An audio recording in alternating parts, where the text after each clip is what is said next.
I'm Dr. Joe Tobin, the current treasurer of the Malignant Hyperthermia Association of the United States, and I'm here today with Dr. Tom Nelson, who is a well-acknowledged pioneer in the early field of MH research, and Tom was also my mentor here at the Wake Forest School of Medicine.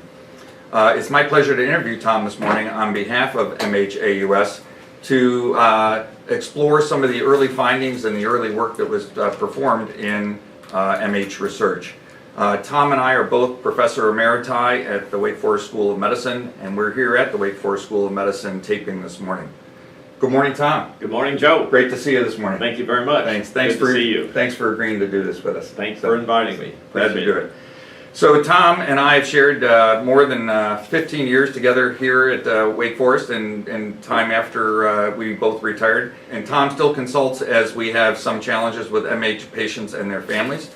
And we've both been the director of the biopsy testing center here for the years while we have been active. So Tom, first tell me, what is your educational background?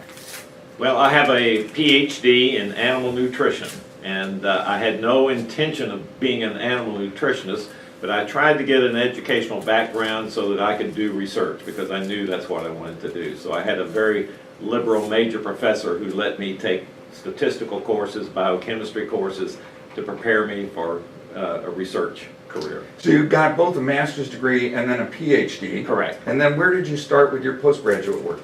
Well, after I finished my PhD, a veterinary surgeon who had done some of the surgical work for my thesis on sheep had invited me to stay on with him and do a research project which involved pigs.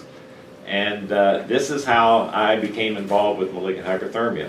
They were obtaining what they called germ-free pigs by putting a sterile bubble over the sow's belly and doing a cesarean section, and the baby piglets were delivered in a sterile environment and maintained in a sterile environment.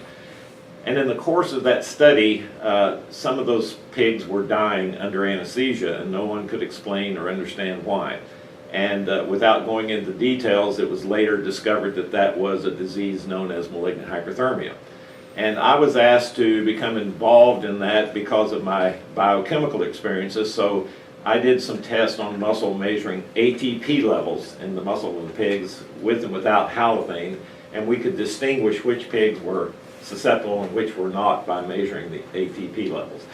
I became fascinated when I was watching these pigs undergo an episode of malignant hyperthermia. I had never seen anything like it in my life. Their heart rates went up rapidly, their muscles became rigid, they became very hot, and I was just fascinated by what I was seeing and became interested in explaining what was going on. So that's how I got involved in malignant hyperthermia and how my research career in that was started.